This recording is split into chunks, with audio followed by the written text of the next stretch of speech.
Tonight, we are concluding our 6:30 series of interviews on the gift of sobriety. We've heard from men and women these past 2 weeks on how they've stayed in recovery through the difficulties of 2020. My final interview is with a man who is no stranger to the camera. Tom Truszinski is the director of Minnesota Adult and Teen Challenge, a faith-based rehabilitation center in Rochester. Over the years, we have heard Tom talk about the struggles his clients have had, the dangers and very real consequences he sees with addiction every day in his line of work.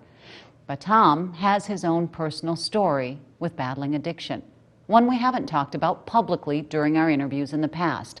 So to end our series, I asked Tom to share his personal story, which starts with what happened when he was only 13 and the journey with drugs and alcohol that nearly destroyed his family and almost claimed his life. Start with your relationship with your dad, because at 13 that was such a pivotal time for you. Yeah. Did your dad have addiction issues? The reason why I'm pausing is I want to make sure that I honor my mom and dad. Yeah. Do you, how about this? Do you have a family history? Because we know so often that people with addictive personalities, it stems from a history in their family. Yeah. You know, it's really amazing how growing up I loved my mom and dad so much before they started drinking, but after they started drinking, they became people I avoided, I actually hated, and I never wanted to be like. What's sad is I actually became just like them, if not worse. And not intentionally? It wasn't intentional. I was self-medicating hurts and pains that I had growing up in that kind of abuse. So that is just the very tip of our conversation from today. He was an addict, he became a pastor, and is now the director of Minnesota Adult and Teen Challenge. We'll continue with Tom's story as he takes us more through the very beginning of where it all started. We're continuing right now with my final interview in our series on those who have stayed sober throughout this pandemic and the successes. For the first time in a long time, so many were finally looking forward to heading into the holidays because they stayed sober. All of my interviews were supported through Recovery is Happening, and many of them started their recovery process in Minnesota Adult and Teen Challenge. For the first time, the director of Teen Challenge, Tom Truszinski, is sharing his personal story of his own addiction publicly with me, a battle that started when he was very young. When I was 13, my father passed away, and I remember the night very vividly when he had an opportunity, taking his last breath, to tell me that he loved me.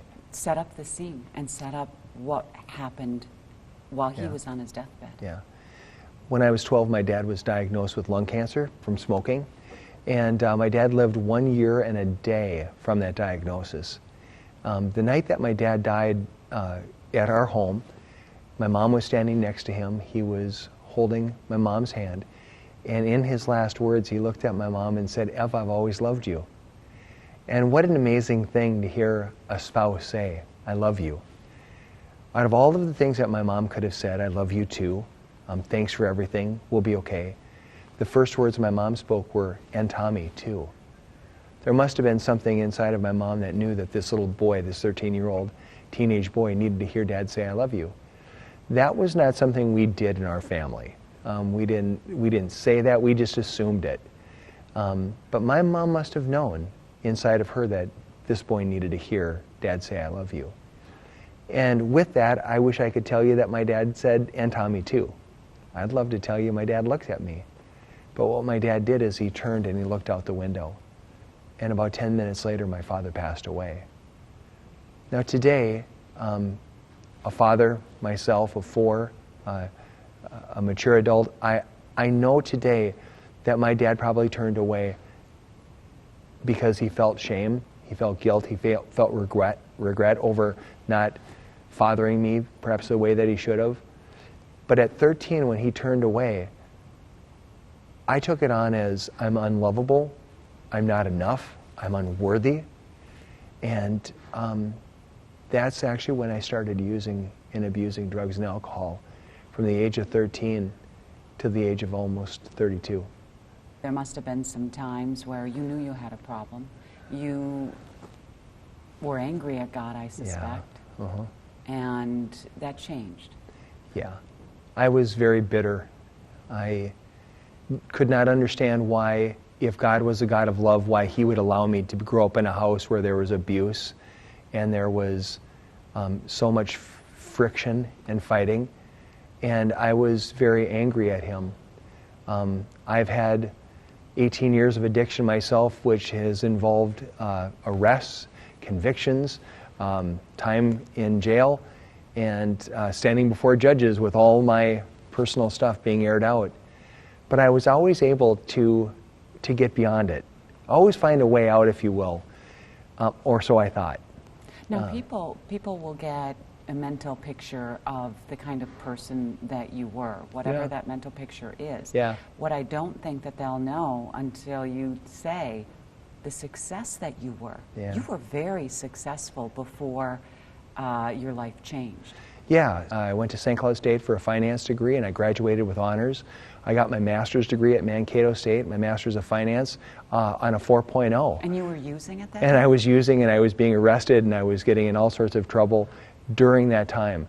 I went on from that education to becoming the vice president of a large finance company in downtown St. Paul. I was doing very, very well You were professionally. written up in publications. I mean, you were known. Yeah, I had the honor of being in the Wall Street Journal, Investors Business Daily, the Bond Buyers Index.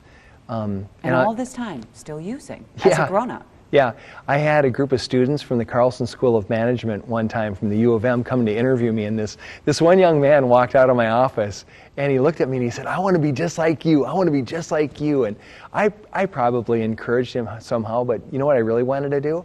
I really wanted to grab him by the shoulders. I wanted to shake him and go, "Dude, run. You don't want to be anything like me." Because little did that group of students know that the weekend before I had been arrested again. And little did they know, and little did I know, that the next weekend I would sit at a cabin in western Wisconsin, ready to end my life. As successful as it was, because I was living a lie. I was living a falsehood, and I couldn't keep up the charade any longer. We're going to take a break. Tom's struggle with drugs and alcohol lasted for 18 years. Coming up next, he's going to talk about the pivotal events and the near-death experience that changed his entire life. So this half hour, we're focusing on the personal journey of a well-known local rehab director. We're getting into the piece of Tom Truszinski's journey that involves his wife and children. As we know, families are often the casualties of an addict's behavior. Tom, who was once himself a casualty, grew into a husband and father, and his drinking and drug use almost destroyed what is now so precious to him. How long had you been married at that point? At that point, we were probably married about 7 years. That must have been so difficult for your wife. People who love addicts just want them to get better, just want them to stop.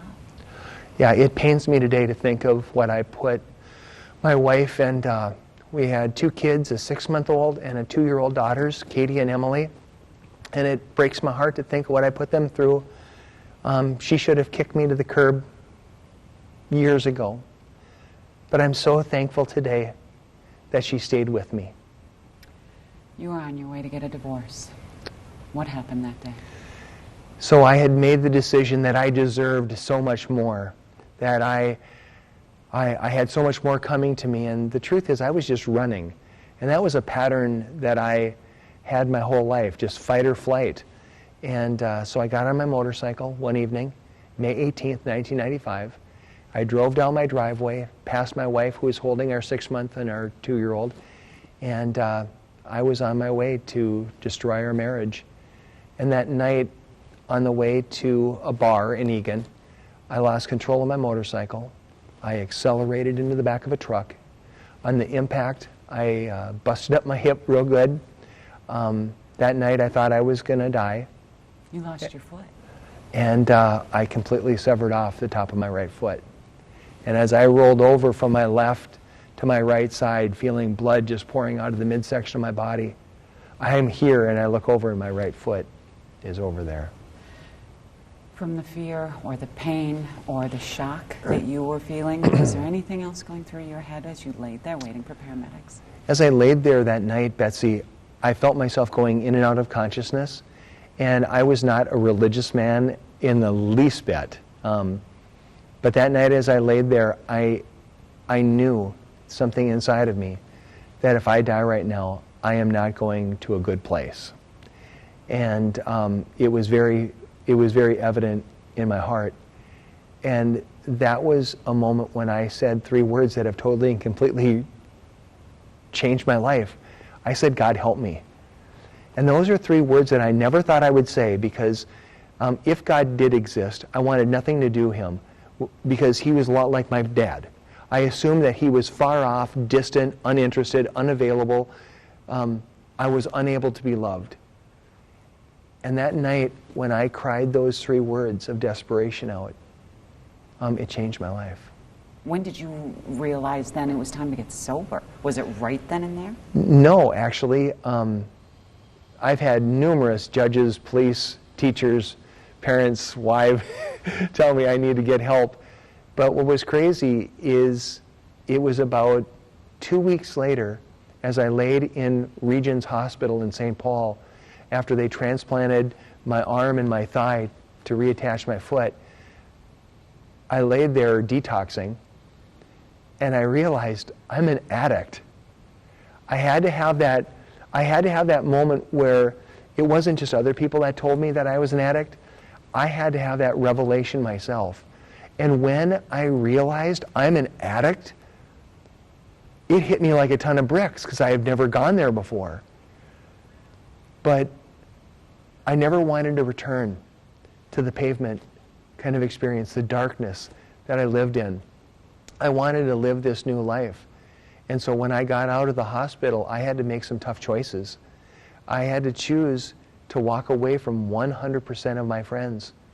I didn't have one clean or sober friend at that time. And I decided to cling to my wife, to my kids, and to now my God. I started going to church when I was 32. A pastor saw those skills and talents in me, and that gifting and that calling, and he called it out. And so for 15 years, 3 years after my accident, for the next 15 years, I've worked as an outreach pastor at Cedar Valley Church in Bloomington, and it was a wonderful experience. When you hear people's stories now, you're able to relate, you're able to empathize, you're Yes. able to really connect. Yeah. That is so vital for people in a healing process, to Yes. have somebody that they can trust like that. And Tom, let me tell you, they trust you. Oh. Time and time and time again, when I do interviews, when I talk to people personally, when they share their story, they tell me how very much they trust you. And you have some words that you keep close to you that you share with them. It makes me want to cry, because those are not words that were true for me before my accident. I was not a trustworthy man. I was not one that would care about others. In fact, if I couldn't get something from you or off of you, then what's the purpose? But I've dedicated the rest of my life to helping other people. The final piece of my conversation from earlier today with Tom Truszinski, who is the director of Minnesota Delton Teen Challenge, which is an addiction rehab facility here in Rochester, now centers on what has made him whole in his recovery. He, like my other interviews over the past couple of weeks, are sharing their battles, but they're really focusing on their successes since finding freedom and transformation from addiction. And for so many, finding freedom also comes with finding faith. You see, Betsy, even though I've been sober for 25 years, I have to work my plan every single day. There are some days that, as an ordained pastor, as the leader of a drug and alcohol treatment center, there are some days that I have to say, I am going to choose not to drink until noon. I'll worry about the afternoon when the afternoon gets here. I'm just going to work for noon. I think sometimes people think that once you're out, it's a cakewalk. It's not. It is something that you have to be invested in and committed to for the rest of your life. There are so many people walking around much like you were, and angry with God, denying his existence. I am not here doing this interview with you to preach to anybody. Right on. But to talk about how you came to where you are now. Why is it that you think, because so many people that I talk to come to a place of faith in their recovery, they deny God most of their lives. Yeah. They could continue to deny God and still be sober. Yeah. Where is that connection? Yeah. Well, I can't speak for everyone, but I can speak for me. I had tried recovery and I had tried sobriety. But it was when I tried transformation and freedom that it clicked. I got to the end of satisfying myself and what I could possibly do. And when I said, God help me, He came into my life and just radically changed everything. There's no reason why I'd ever want to go back into the darkness when the light is so amazing. And everybody has to get there on their own time frame, on their own journey. But when you do, that's when you just want to just share it with anybody and everybody because of the hope you found.